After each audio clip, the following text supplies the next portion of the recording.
Namaste and welcome to Pods by PEI, a policy discussion series brought to you by Policy Entrepreneurs Inc. My name is Kushi Hang, and in today's episode, PEI colleague Sushav Nirola is in conversation with Dr. Sameen Ali on bureaucracy beyond borders, comparative insights, and lessons learned. Dr. Sameen Ali is an assistant professor of international development at the University of Birmingham. Her research delves into bureaucratic politics in Pakistan. She also co-directs the Women in Public Service in Pakistan Oral History Archive and has published extensively on political stability, service delivery, and public health.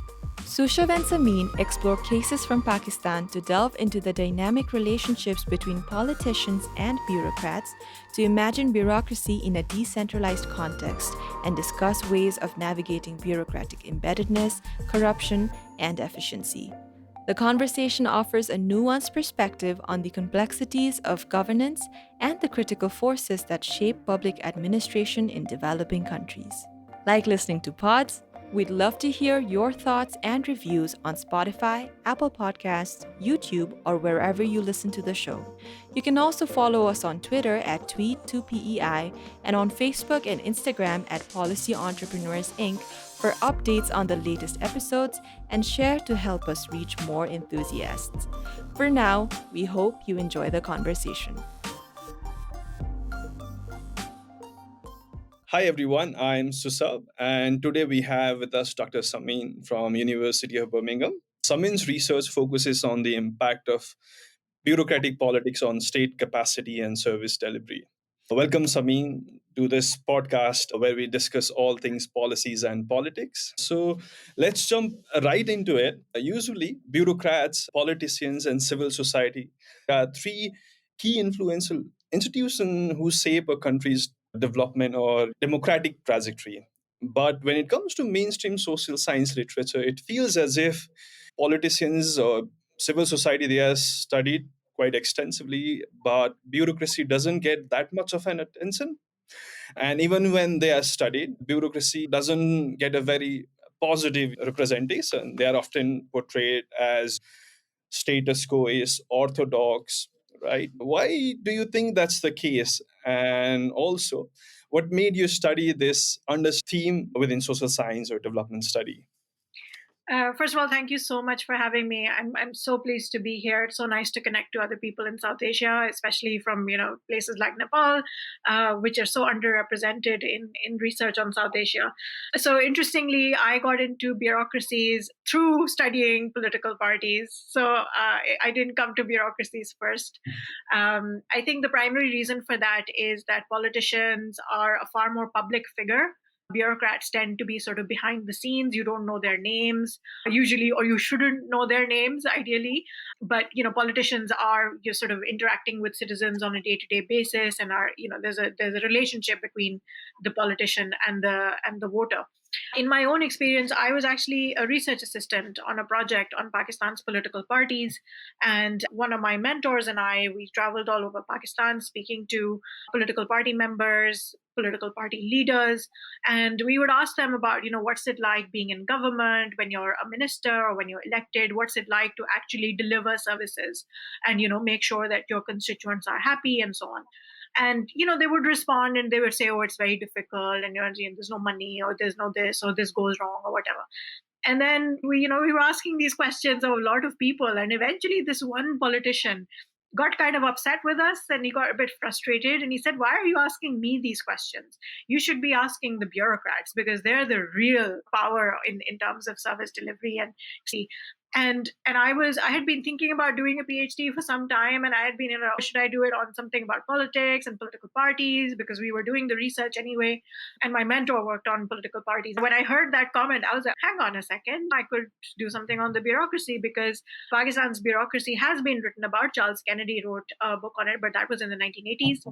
And there's been some work by Ilhan Niaz on the colonial bureaucracy and how it preserves status quo even to this day, but there wasn't a lot about how bureaucrats and politicians interact with each other.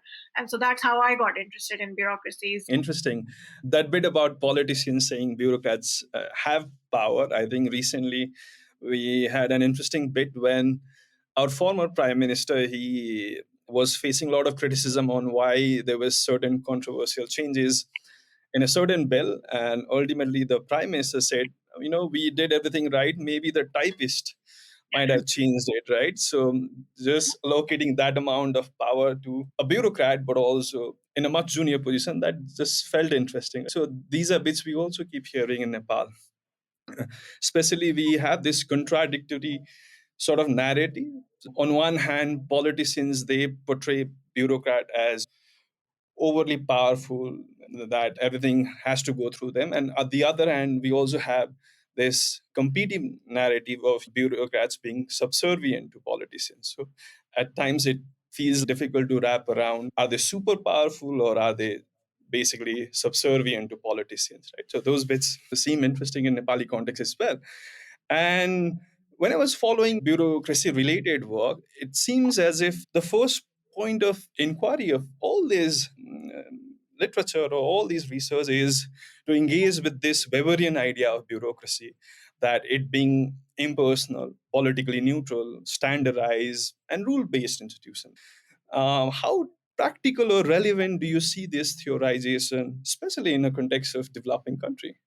I think there's two things that are important here. One is that of course Weber was writing about European systems, right? So that was his context. He didn't have any experience of anywhere else in the world, so he could only write about the state development experience in the Western context.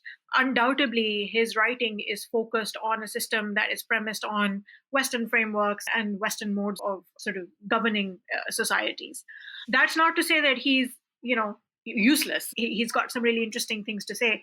And I think that one of the things that happens is that, of course, because it's an older work in the scholarly literature, a lot of people are not reading Weber in the original text, right? So even I have not read the entirety of his work in the original text. I've read some bits of it here and there, which I thought were relevant. But if you read more of his work, you realize that he's saying all of this about neutrality and separation from society and all that. But he's also saying that it's kind of hard to do that stuff, right? So he's also acknowledging that I'm saying all of this about an ideal Weberian type, but it's really hard to achieve this. The second thing is that there's been a lot of critique of Weberian approaches to bureaucracy, right? And it's not that people are saying that Weber was wrong. They're not saying that. They're saying that the way that Weber has been understood is wrong. So people have taken this ideal vision that they take out of Weber's work and just run with it, right? But actually, the problem there is that Weber himself put like sort of caveats on his thinking, and people ignore that part completely. So a lot of the thinking on bureaucracies that comes out of international development stakeholders, World Bank, and so on, is informed by precisely these ideas of neutral bureaucracies. When, as we all know, when we live in societies, bureaucracies cannot be neutral because they are staffed by the people emerging from societies themselves. So you have a lot of work increasingly on things like embeddedness, that bureaucrats are embedded in societal systems and state systems, and it's very difficult to separate them from that. You have the work of people like Yuan Ang in China, who's talking about how we have to move beyond Western frameworks of thinking about bureaucracies and develop our own frameworks in countries in the global south, whether it's China or Pakistan or India or Nepal or anywhere else. And for me, that was really important because a lot of my work was looking at how bureaucrats exercise their own agency. So it's not just that politicians are telling them what to do. And that's a lot of the literature on the Western world, which was talking about things like delegation, which was like, oh, a politician is indicating that this is the next step that the bureaucrat should take or the policy that they should implement. But for me, what was happening was something that was far more contested and far more negotiated because the bureaucrat had a role to play and they weren't this neutral actor who was like, yes, of course, I'll do whatever you tell me to do. And I think that that's where the complexity of bureaucracy lies. And the more respect we pay to it, the more interesting it gets when you study service delivery, service capacity, state capacity policy, things like that. Right. When I feel Weber might have just tried presenting somewhat of an ideal type, not as in how things should be. But then I think if we try to read too much on it, I think that's where the problem lies.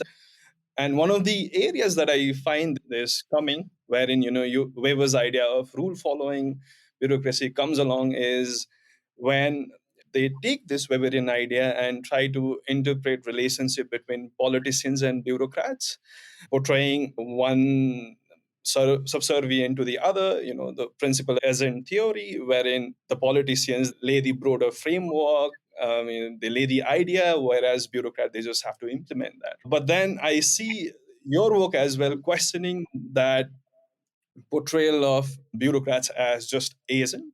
You give a lot of agency and discretion to bureaucrat in your work as well, right? So based on the examples you have followed, what sort of relationship do you see, or what sort of dynamic is there between politicians and bureaucrats, and what are the factors that influence these dynamic, you know? So it's a big question, and I'm going to try and answer it concisely. I think there's a few different things, right? I mean, for me, one of the most important things that came out of my work was that a lot of relationships, or the key relationships between politicians and bureaucrats, are formed through working together. Right, so they will have worked in some role together, as in a department, or as a minister and a bureaucrat, or as a prime minister or chief minister and a bureaucrat, and that will set up a relationship where they trust each other, where there's a level of loyalty, and there's a level of sort of, we see eye to eye about how we work.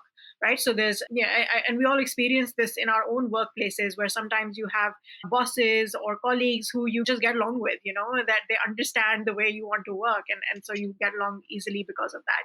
So those are very, so a very straightforward work kind of relationships where you see things. There are also, of course, because it's South Asia, a lot of linkages that are based on things like biradri, family, kinship ties, ethnicity ties. Us in India and elsewhere, caste becomes very, very important. It's not that it's not important in Pakistan, but it's less so. And I think those are things that you would, when I started my fieldwork, I assumed that they would be very, very important, that people would talk about it, that we are from the same ethnic group, or we are from the same region, or the same village, or something like that. And actually they didn't, which I found very surprising, because I had thought that people would say, oh, he's from my village, or whatever. They didn't say that at all. And instead they said things like, I worked with this person in this department a few years ago. So there was this thing about, we're very professional, and we want you to know that we're very professional. And so all of our relationships are based on work. Or training. Training is a big one. So bureaucrats, and especially elite bureaucrats, because they have a lot of training as a cohort, a lot of cohort building comes at that level. And for elite bureaucrats, whether it's the Pakistan Administrative Service or the Indian Administrative Service, those are very, very important relationships that run for the course of their careers. So for instance, I was sitting in a bureaucrat's office, and he, in the middle of my interview, remembered that he had to make a phone call. And so he picks up the phone and he calls someone, and he says, I can see that you're looking for someone to fill this post. I can recommend so and so, who was my batch colleague. And, she's great, and she's an amazing person. She's done this, she's done that. And the guy at the other end is like, yeah, okay, whatever, and then whether he took his advice or not, I don't know. But, these kinds of recommendations based on, I trained with this person, or I work with this person, is really, really important.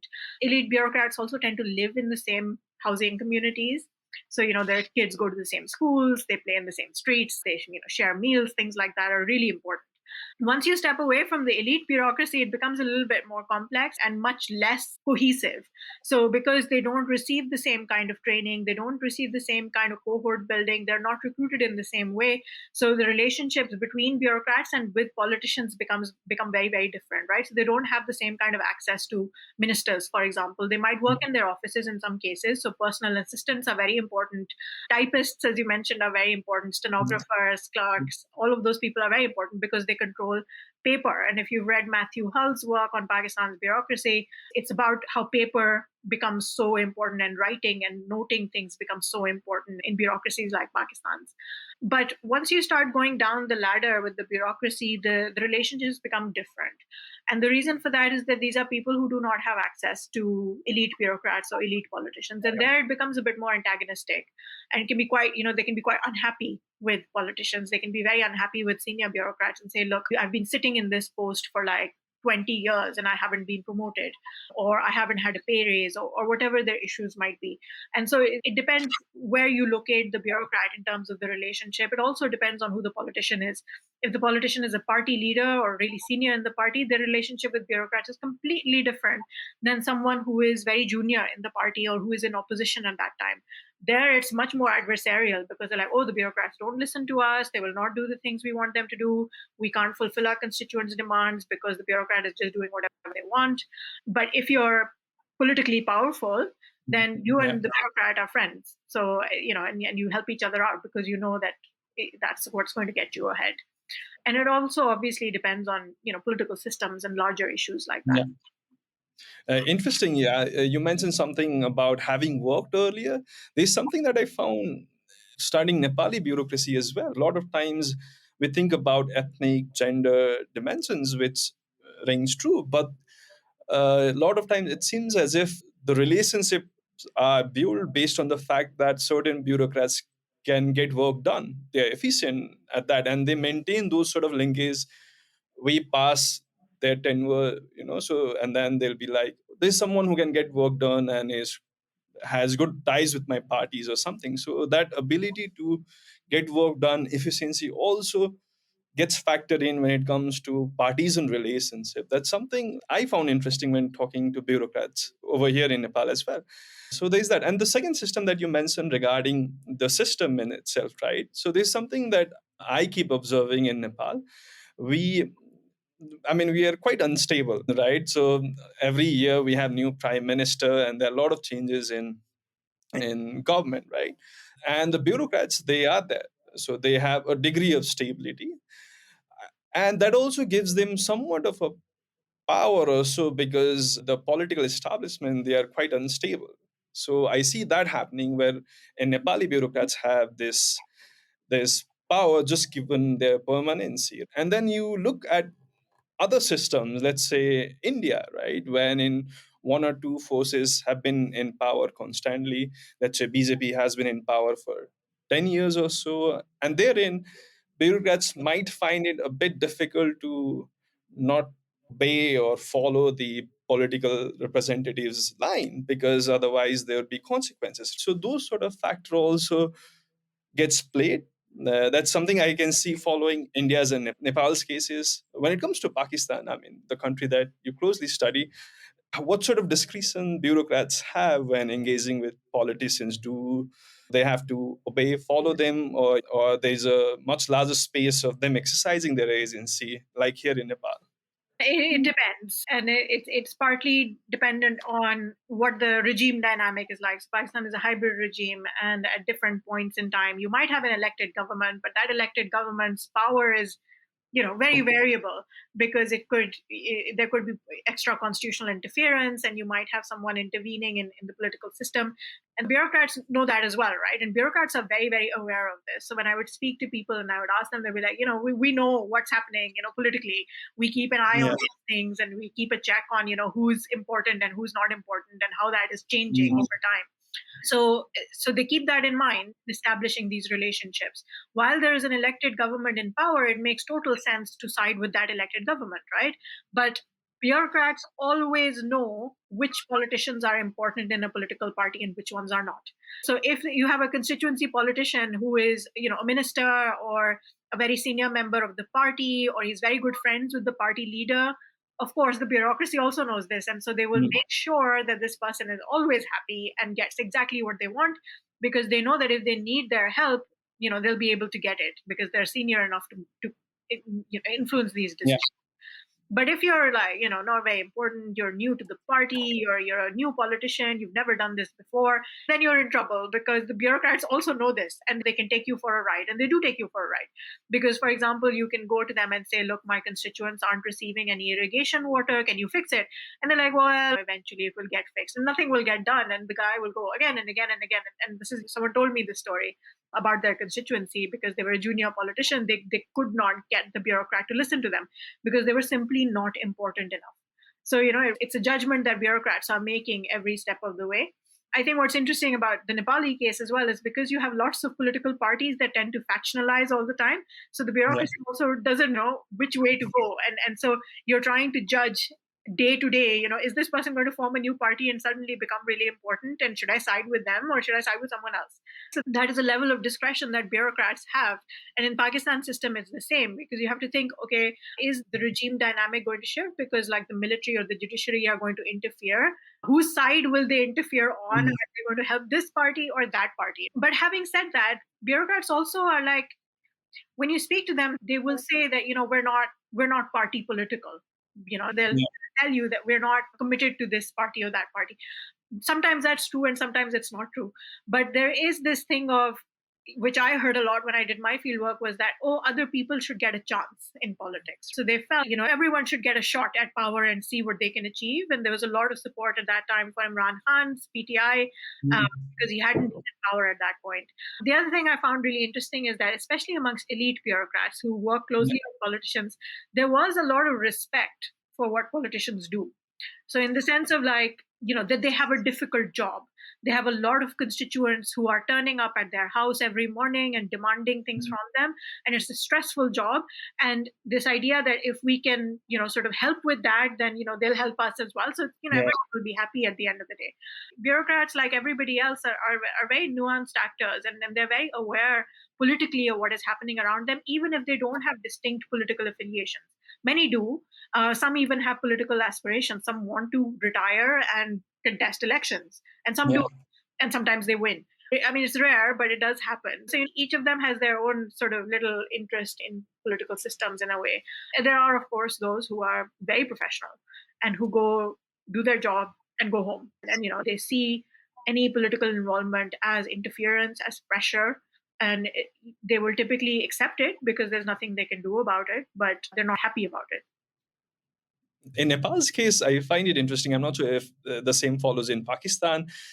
It's that we have party affiliated trade unions of bureaucrats. So you have one NC leaning trade union with bureaucrats who have soft spot for Nepali Congress. You have another trade union of bureaucrats who are closer to other parties. So they are divided on parties, and this happens especially with junior bureaucrats. So up to a certain rank, you can be member of these trade unions, but after you are higher up in the rank, you're not allowed to be part of these party affiliated bureaucrats trade unions. So that's something I find interesting. And even senior, like elite bureaucrats, they do have partisan relations with different political leaders, but then they're also highly strategic. In a sense, they also maintain connection with other parties as well, because they know things are constantly changing. So they might have some friends with whom they studied who might be from other party, or a family member who would be from different parties. So they would try to balance things out, because they know things are pretty unstable, and when a different party comes to power, they just don't want to be left too far behind. I mean, it's So interesting there's you mention trade unions. Like, it's not the same in Pakistan, which is a really interesting point, because in Pakistan you do have unions at the junior level of the bureaucracy, but they're very specific to different roles. So, for instance, lady health workers will have their own, sort of union uh, activity. It was interesting, and you bring this up. I rarely get to talk about this, but when one of the cases I looked at was irrigation. And in the irrigation department, because they're engineers, right, typically, they did not want to unionize because they thought that going out on the streets and protesting, yeah, as a lot of yeah, union activity involves, was beneath them because they were yeah. well educated, they had these professional degrees. And so protesting and unionizing in that way was for people without those kinds of degrees. So there was a very interesting class dynamic there, which I didn't get a chance to explore very fully. But eventually, in a few years after my fieldwork, things got so bad that they had to unionize and they had to protest, right? So they were struggling already, and things got worse and worse and worse till they realized they had no option but to unionize. But at the senior levels, of course, there's no need, right, to unionize because they're so Yeah, powerful, they're so well yeah, connected. You don't need to yeah. unionize. But they're not in Pakistan. The unions are not politically affiliated, and I think I mean, I'm not a labor scholar, but one of the reasons might be that the politics of the country is so dynamic and ever changing that it Mm, makes no sense to ally with political parties because parties keep getting exiled. So, mm, recently it was the PMLN, Nawaz Sharif and Shabazz Sharif's yeah, party, which was in exile, and then yeah. made a return, and now Imran Khan is in jail. It's like you can't tie yourself to a political party in Pakistan because it would then bring serious repercussions if they're in trouble. But it's a really interesting difference with Nepal, and I mean, it would be so interesting to explore further these contrasts. Right. Yeah. I mean, we've been trying to ban party affiliated trade unions and have just a single one, but there seemed to be a lot of resistance. And something that I observed was, especially young bureaucrat, though junior but ambitious and who see themselves going far ahead, they would not like to be associated with a particular union because they don't want to be seen too partisan. So they would though have soft corner, soft space for a certain party. They would just try to be flexible with their connection. But for junior bureaucrats who feel they have optimized their capacity when it comes to their rank, they are much more into it, and they try to use that political connection for their gain, or even fight if they see some injustice going on. So that's something that I see in Nepal. uh, Speaking of politicians and bureaucrats relationship, I found the network of effectiveness, the idea that you propose in one of your writing, quite counterintuitive and interesting. Traditionally, when we talk about patronage network between politicians and bureaucrat, we assume that it distorts accountability and it results in bad performance. But you mentioned how at times it can even encourage efficiency. Am I getting that right? Yeah, there's some work on patronage or politicization producing good ends, like competence or service delivery or completion of projects, things like that. But you're right that the bulk of the literature on this topic talks about things like corruption, right? So it says, oh, Yeah. it's bad, it's wrong, it's capturing the state, elite capture, those kinds of terms. But there is some work that pushes back against this. So, for example, Marilee Grindle, writing on Latin America, talks about, she actually uses the phrase, adapting patronage to competence. So using patronage in ways that are not necessarily corrupt. They can be corrupt, maybe they are, but one of their outcomes is also improving bureaucratic performance, right? So, for instance, you need to build a road, and so you appoint someone that you know do the job well. You use patronage to make the appointment, but eventually the road gets made, and gets made faster. And the reason that this was an important argument for me, is that I saw that when I was doing my fieldwork, the government was handpicking specific bureaucrats to lead on specific projects. So, for instance, they wanted to complete a public transit system. They appointed this guy, told him, we need this done in 6 months. We know that is insane because it's a big project and you're digging up half the city, but it needs to be done in 6 months. And the guy did it in 6 months, right? And then they rewarded him for it, right? So there were a few of these players who were appointed to do these difficult tasks. There was one guy who was told, we are appointing you to the services department in the province, and we need you to cut the wage bill, right? Which is a very difficult thing to do, because if you have any, trade unions or bureaucrats who don't want their wage bill cut off, which is everybody, then you're going to get a lot of backlash. But he succeeded. So, these tough, committed bureaucrats that see eye to eye with the way that the politician thinks about the world. Now, the issue with that is that these are bureaucrats who, in order to achieve these performance ends, will cut a lot of corners, right? So, and that's what they're expected to do. They are expected to be harsh. They are expected to, take over a department and make everyone else do the things that they need them to do, even if the other bureaucrats want to do something else, or the politicians are unhappy with them, or whatever it is, right? So you need them to be pushing a certain agenda, even when it goes against everything else. And so you have to protect them because of that. So you have to protect them from politicians, you have to protect them from criticism, and you have to make sure that they then have a good job at the end of it. Once they've achieved whatever it is you want to achieve, they give them a good next posting. The other thing that I found was very interesting is that these kinds of appointments and, looking at patronage in terms of improving bureaucratic performance was also particularly used where you had donor involvement. So where you have international donors who are saying that we are investing this much money in this project, we want to see results. That's where you want these kinds of people to be appointed, because you want to have what are often very dysfunctional bureaucratic systems operating towards a target that a donor has set for you, right? So in my case, I was looking at school education, where there was a lot of investment by the UK government and other governments as well into improving, for example, transparency and things like that in teacher recruitment. So because all of that investment had been made, DFID and all were like, okay, what's happening? What is the design of your new reform? What are you going to do? How are you going to do it? What are the systems that are going to be in place? And so you appointed really, appropriate bureaucrats for that task, who knew the education system, who knew how to work with donors. It's a different thing about how the reform was actually implemented, right? So in my experience, all of this signaling was happening that, look, we're doing an amazing job, and we've got this properly trained bureaucrat to lead on this, but the actual implementation was hugely problematic and very variable. So you're signaling to the donor, even if you're not actually getting very far on the reform, but it looks to the donor like you're doing a great job, right? Because you've got this ideal person at the top. So patronage for competence became like this thing that was very useful to governments and to bureaucrats. But in the paper that you mentioned, Networks of Effectiveness, one of the things that I'm doing is contributing to a larger literature on pockets of effectiveness, right? So a lot of people have argued that in places like Ghana, in places in other parts of the African continent and elsewhere, politicians will create these pockets of effectiveness where they will collect the best trained, the most efficient bureaucrats in a particular department. They think that department is very important. And usually that department is something like the National Finance Department, typically, because you want them to deal with donors, you want them to bring in money, that kind of thing.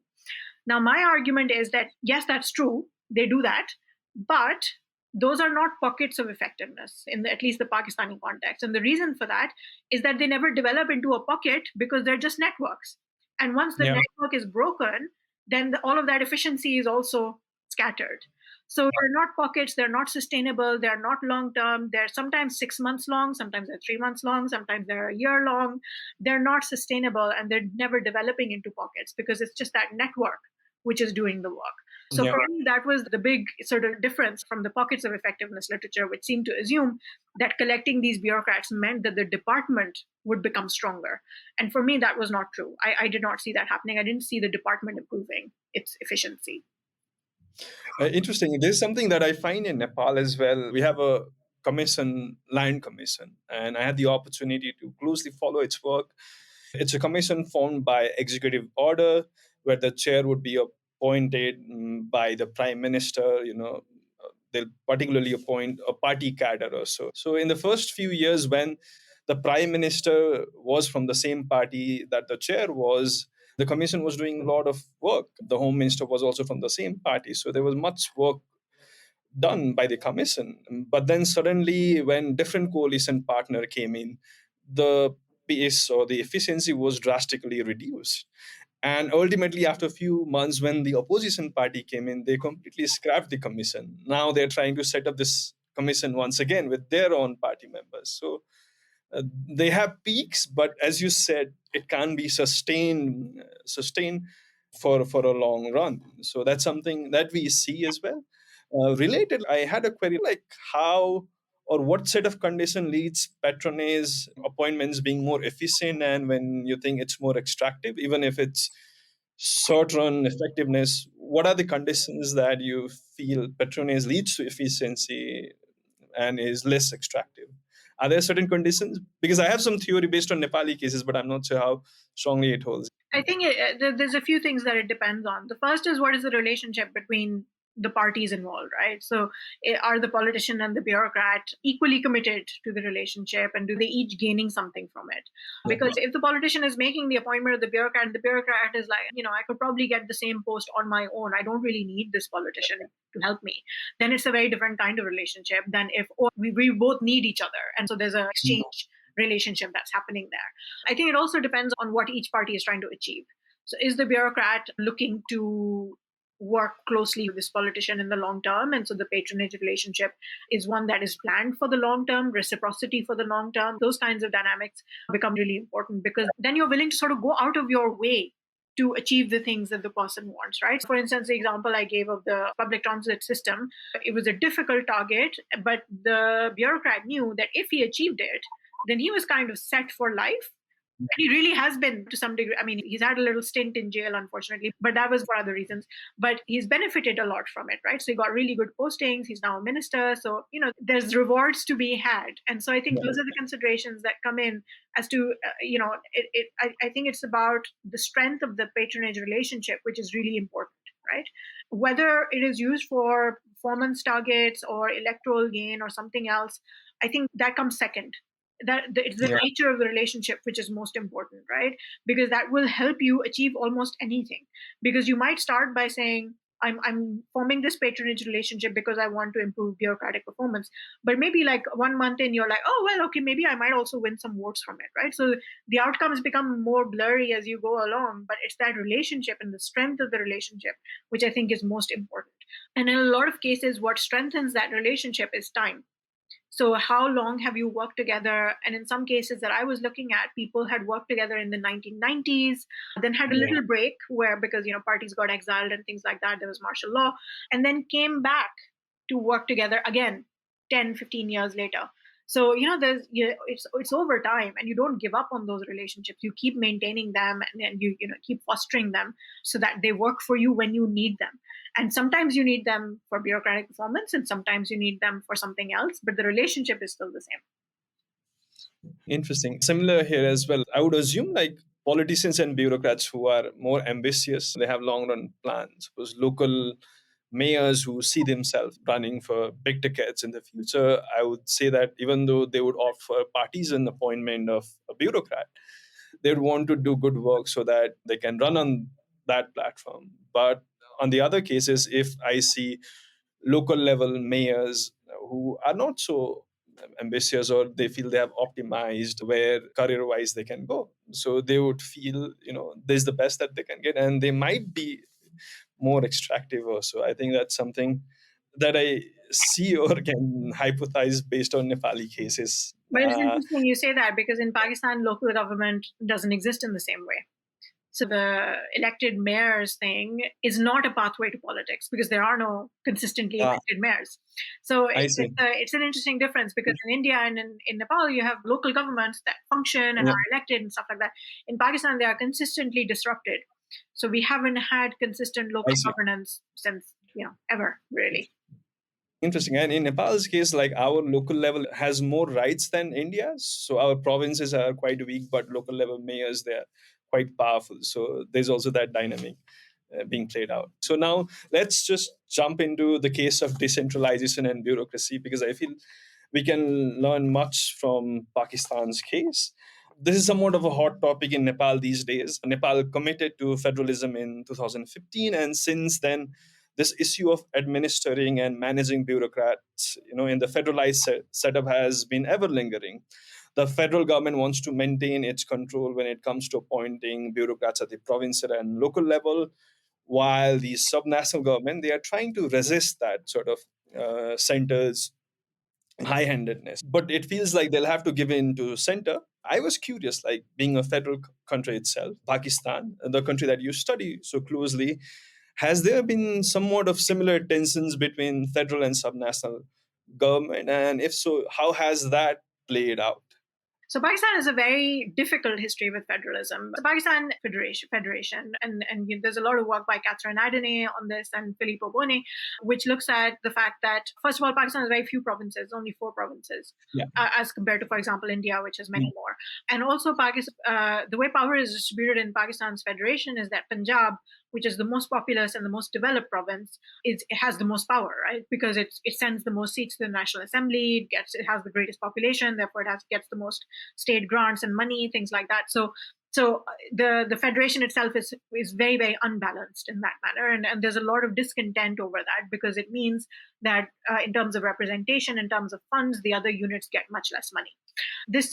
There was an attempt to change this and to some degree to fix it in 2010 with what was known as the 18th Amendment to the 1973 Constitution of Pakistan, and this was very, very important because it was a party consensus, which is rare in Pakistan, for all the parties to agree that this is something that we're going to do. And one of the reasons for it was to try and keep the military out of power and sort of not interrupt the government, but also to introduce local government. And that was a huge demand by the smaller political parties in the smaller provinces in Pakistan, that you must allow local government so that these smaller parties have a chance to actually make a difference in their particular provinces, right? But despite that, what is happening really is that despite Pakistan being a federation, power is concentrated at the provincial and central levels.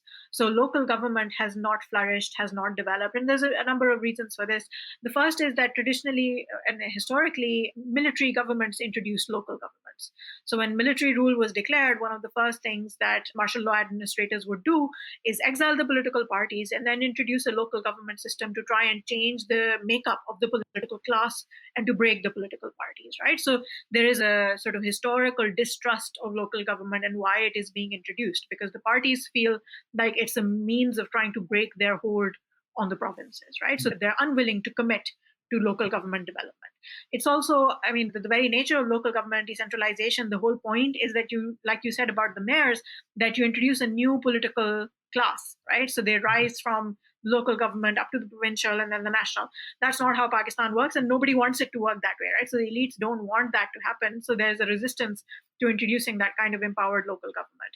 Now, when it comes to the bureaucracy is also not invested in decentralizing, right? So one of my papers looked at an attempt to decentralize the control of irrigation water. So this was a World Bank program introduced in a lot of countries where they wanted the farmer to have control over their area's irrigation water, right? A farmers' committee.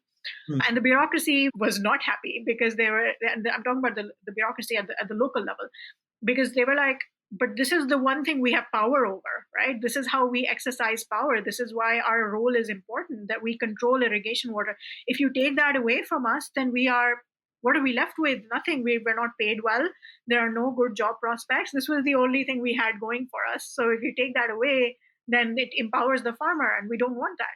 So the resistance to decentralization is coming from both the politician and the bureaucrat. Um, and so one of the things that happened in 2010 was that because the 18th Amendment wanted the federation to decentralize power to the provinces and eventually to local government, a lot of the ministries at the federal level were dissolved, right? So they got rid of them and they established them at the provincial level, and money was also reallocated. So they changed the way that money was being distributed. Unfortunately, that hasn't really translated into very much because the provinces don't have the capacity to do that kind of work, because the bureaucracy in the provinces doesn't receive the same level of training and they haven't changed that. So the elite bureaucrats are still working at the national level, to some extent at the provincial level, but not enough to actually take over all of these functions that were decentralized to them. And so a lot of times what happens is that even if the provinces have the funds, they're not utilizing them because they don't have the capacity to do it. And there was a lot of resistance also to this decentralization. So once you speak to people who are involved in this process, the bureaucracy and even actually the like donors, World Bank and so on, they were very resistant to the decentralization of ministries from the national to the provincial level, because they felt that it would harm their projects, it would harm service delivery, it would harm the progress of work, because they could control it better at the federal level than they could at the provincial level. So Pakistan's, yeah, I mean, it's got this really, really complicated situation with decentralization. And whenever we have tried to introduce local government in the last, 10, 20 years, it has always been captured by the ruling party and by the bureaucrats that they trust.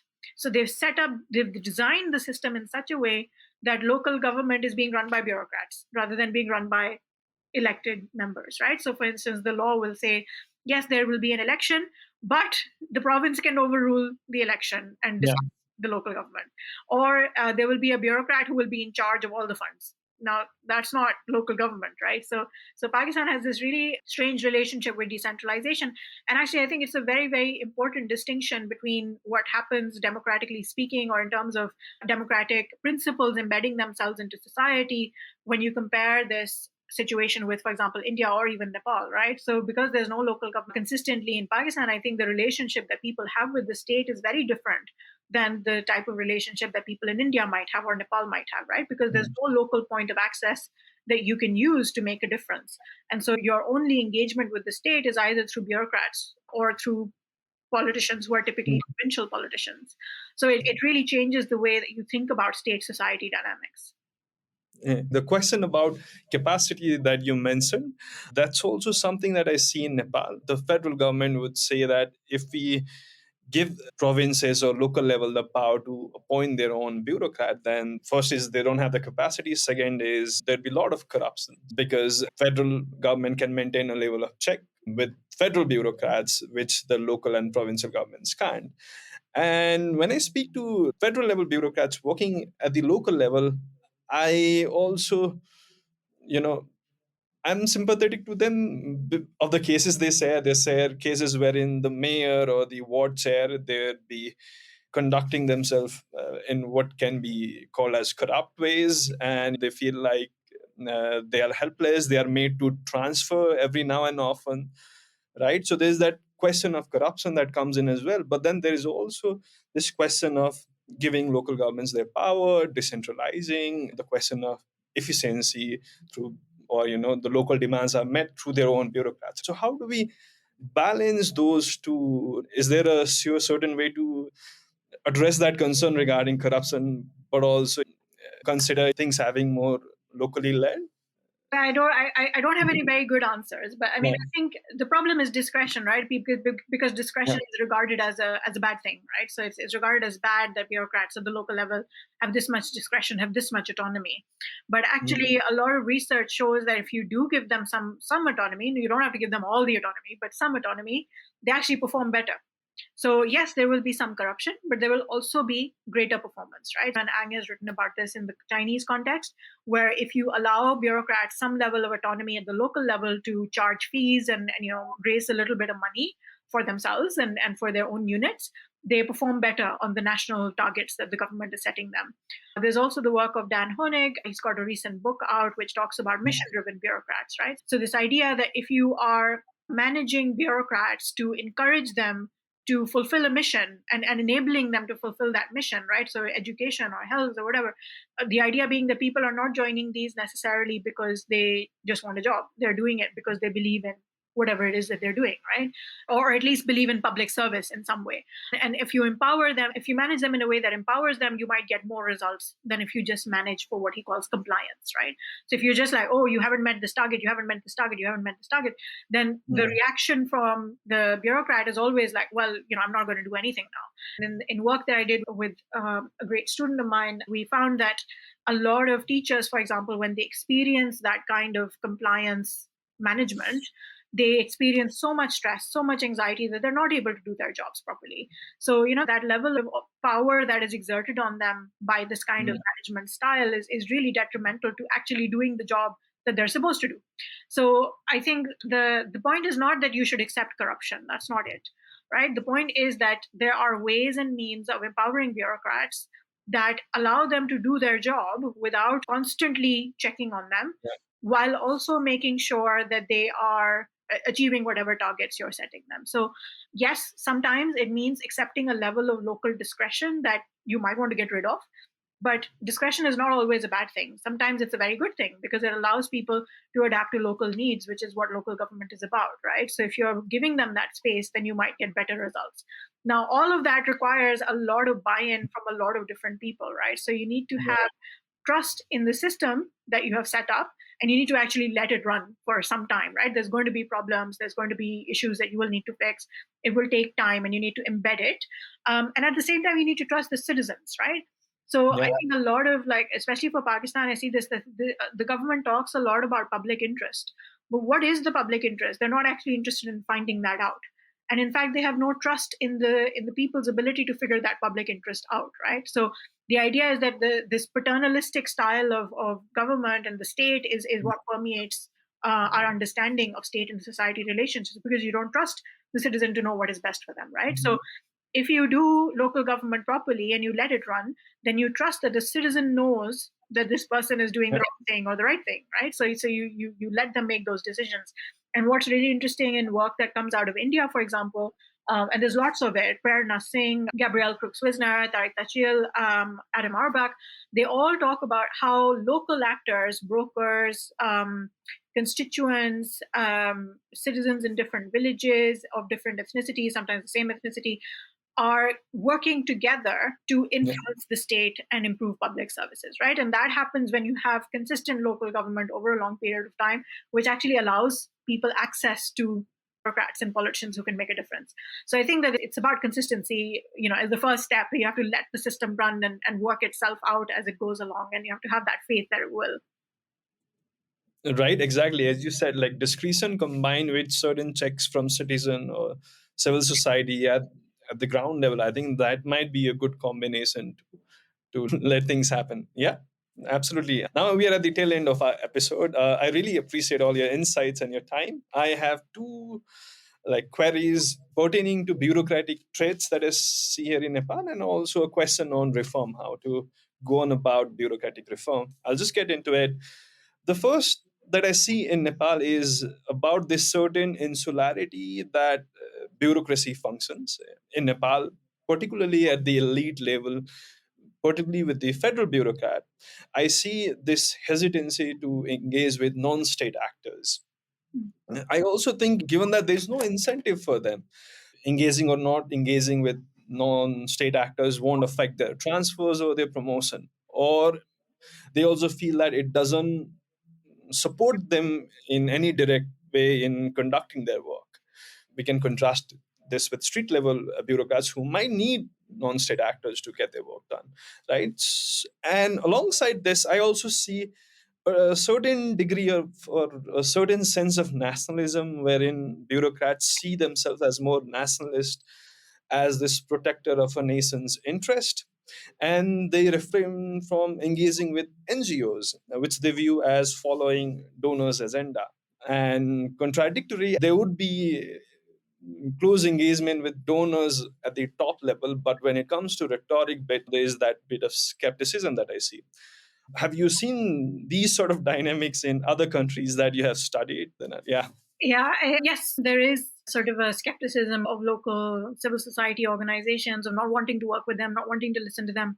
And I think, like, for me, the straightforward explanation for this is that colonial systems in this part of the world have their roots in colonial sort of bureaucratic systems in this part of the world have their roots in colonial systems, right?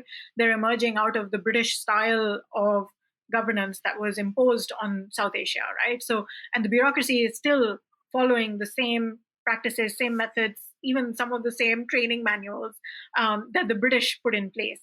And because of that, they have a certain attitude towards people, towards societies that is structured by a colonial way of thinking. So in South Asia, we call them babus. You have all of these terms for them which refer to their paternalism and the fact that we see them as not being from amongst us, but as somehow being imposed on us and controlling us, right? And the bureaucracy sees itself the same way.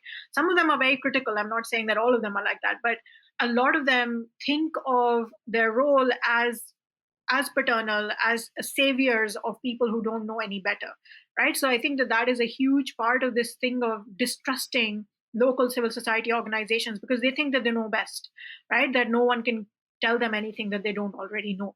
So even when I've engaged with them as an academics in Pakistan, I've worked with government departments, and it's always this thing of, well, you're here because the donor said that we have to work with you or whatever, but we don't really take you very seriously, and we're certainly not going to listen to you because we not only is it that we know best, but it's also that if you suggest things, and this goes to your maybe second question on reform, you will want to change things in such a way that will affect our power. And that is the problem right now. I'm not a fan of donor-led reform at all. Like I don't agree with most of it because I think it's very top down and it doesn't take bureaucrats seriously. It doesn't involve them in the negotiation process. But no matter what reform is introduced, if the bureaucrat is feeling that their power is going to be threatened, they will not take it seriously, right? And that goes for whether the reform comes from the World Bank or it comes from an NGO on the ground or whatever it is, right? So the bureaucrats are just like everybody else, looking to ensure their careers, looking to ensure their power. And I think the thing to remember also is that these are all of our countries, Sri Lanka, Nepal, Pakistan, all struggling financially in one way or the other, right? So economies that are in difficult position. And so you have, in Pakistan, you have a massive population that is at the age of 30 or under. There are no jobs. And because there are no jobs, the public sector is the one secure job that you can get where you have an easy ride, right? And you have a pension at the end of the day. And there's a level of job security that you would not have in the private sector. So that in itself means that if you've made it to the bureaucracy, and especially if you've made it to the elite bureaucracy, you're set for life, right? And so that gives you that high of I've made it, I've done the best that I could and I've achieved something. And so that combination of power and that combination of sort of a colonial mindset that bureaucrats tend to have in South Asia, I think is the reason that they don't want to engage with society.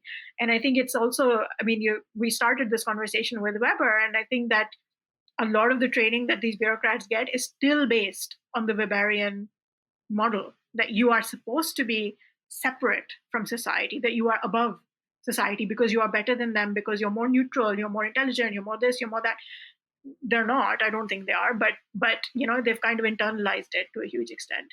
And it's really interesting when you speak especially to women bureaucrats, they are bureaucrats, but they're slightly different bureaucrats because they are not involved in the same social circles and the same networking as the men are. And so, there's different degrees within the bureaucracy, and you can see how women, for instance, experience these things very differently. They also see themselves as, as government servants, as public servants, and as being different from all the other women that they know who don't work in the public sector. But they also know that they're not the same as the men, right? So there's these degrees of power and gradations of power, and how who interacts with who and who speaks to who and who takes advice from whom, which is really interesting within every bureaucracy, I think. Absolutely. I think I found the bit where you said how they are cautious of any changes because that would question their power. That seems very relevant. And in Nepal's case as well, it's like one you have to give an exam to enter into bureaucracy. For promotion, I mean, your work isn't reviewed. I mean, everyone gets full marks or so. So there's no review as such. It's just that you have to pass a certain number of years or you have to again clear some exam, right? So there's no incentive to perform or engage with other actors also. That also seems to be driving their inaction or uninterestedness. I mean, they don't prefer to engage as such. Some do, and we're grateful for that. And related to this is the question about reforming bureaucracy, right? Speaking of Nepali experience, we had our constitution in 2015. And since then, it's been good 9, 10 years. We've been trying to reform our bureaucracy through new Civil Service Act, but it's been 5, 6 years. The draft was prepared, but then there's some disagreement and it doesn't get out right now. Also, parliamentary committees are reviewing it. And one of the criticisms, or one of, I mean, my question is, and it's also quite sad, is whenever these sort of bills are table, the focus isn't on substantive bit regarding how to imagine bureaucracy in this new federalized context. The focus is on pathways to promotion. How would an undersecretary be joint secretary in how many years? What are the ways for transfers? And there would be infighting between bureaucrats as such. The entire civil society, politicians, bureaucracy would be engaged in this technical aspect of salary, promotion, transfers. So, my question to you is, if a country wants to change its bureaucracy, how should they plan about it, right? Is there any sure certain way of making it more palatable to all the actors involved? Because it seems like it's an issue that no one wants to talk about it. Yeah, I think it's really difficult, right? Because the fact of the matter is that if you bring about these changes which are actually necessary, then you change the reality so much that the people who are introducing the changes will lose power, right? So that's the fundamental issue, obviously. In Pakistan, we've had a much longer history of trying to reform the bureaucracy and failing. So lots of committees have been formed and made recommendations. Some of them, minor, like you're saying that promotion should be like this or like that. Some of them quite significant in that you should change the structure of the elite bureaucracy, and you should change the way that they are trained and recruited and so on and so forth. The most recent process started in 2018 and ran till about 2021. And it achieved some things, minor things, where they agreed on the small stuff. But the really big changes have never been introduced. One of the problems with Pakistan's processes and possibly with Nepal's is that who is involved in these conversations, right? So a lot of the conversation around civil service reform in Pakistan has been dominated by the same people, to the extent that the committees are headed by the same person again and again and again. Now, it's not to say that he's not a very experienced person. Of course he is. He's done this many times. He knows exactly what he's talking about. But it also means that the voices in the room are from a very specific kind of group, right? And they're often people who are very sympathetic to elite bureaucrats. So there's no representation from provincial bureaucrats, there's no representation from the street level bureaucracy, but the elite bureaucracy is overrepresented, right? So obviously any changes that do result have to do with making sure that they get what they want, right? And anything that threatens their power is never implemented and never even really seriously considered. But I think one of the things that's happening, which is quite interesting in Pakistan right now, is an increasing realization that the bureaucracy is not fit for purpose. Even the elite bureaucracy, which is the best trained, it's not very good training, but nonetheless, the best trained of the lot is not fit for purpose. And the reason I bring that up is that very recently, 2 or 3 months ago, the federal government, the prime minister's office, said that we will hire consultants to help us develop investment programs and funding programs because the federal bureaucracy does not have the skill to do it. And so when they go into meetings with Saudi Arabia or the UAE or whoever, we are embarrassed because our bureaucrats do not know what they're doing. And the quality is so different in terms of what's coming from the Middle East and what's coming from us. And so they've authorized the hiring of consultants. Now, I'm not a fan of hiring consultants, but to me, it's really interesting that even the Prime Minister's office, and traditionally, the Prime Minister right now is someone who's been very sympathetic to the bureaucracy. So someone like that is saying that they have no idea what they're doing. So I think there's increasingly the realization that something has gone very, very wrong with the bureaucracy, and something needs to change. Now, when introducing consultants is like bypassing the problem because you're not fixing it, right? So, but I mean, I do wonder if it will lead to a little bit of soul searching, maybe even on the part of the bureaucracy itself, that this is bad. We're basically being bypassed completely. So, what power we had over these processes is being taken over by private consultants, which is a recent research. So, it's an incredibly dangerous way of doing things. So, I think everybody realizes that things are bad in terms of civil society reform. Even like Pakistan's establishment division, if they give statements, is like, this is a disaster. We know it's a disaster, and we're trying to manage that disaster. But we need change, but we can't make it happen, right? So I mean, a lot of people have talked about things like political will, and political will is a really difficult term to argue around because, of course, like, people should be willing to change, right? You have to have that, but it's also very difficult to achieve. How do you convince bureaucrats that you need to change the ways in which power is distributed, right? That's essentially what we're trying to do. And I think the only way to do it, to be honest with you, is to begin from the bottom up rather than beginning from the top down. So if you have federal and central committees that are trying to tell everyone else what they should do, I don't think it's going to work. I think you have to start from the bottom and start with things like local government and changing the way that people engage with the state, and then move upward. And especially in countries where, in theory, you should have federal systems, decentralized government, decentralized powers.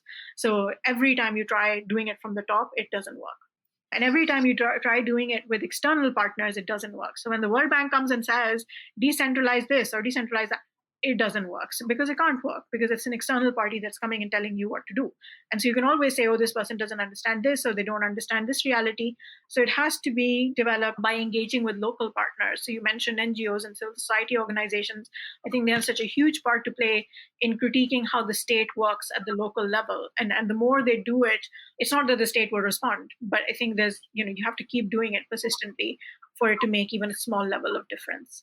Start from the bottom and start yourself. I think those two are the major takeaway. In Nepal's case, also, a friend was mentioning it the other day, how when it comes to certain technical aspect, no one at the ministry is trained to do it, and they call in this former bureaucrats or even consultant and do stuff done. So there has to be a certain amount of thinking on how we train our public officers as well.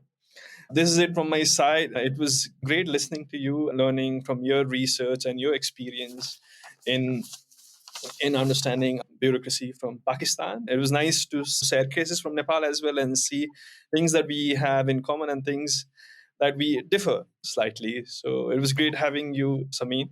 Absolutely. Thank you so much. It's been such an excellent conversation. And, I hope we can, do more in terms of comparing countries across South Asia. I think it's such an important, something that we can learn from. We don't do enough of because, we're very tied to sort of Western linking with Western ideas and Western concepts and Western partnerships. But I think these are really important conversations we should have more of, for sure.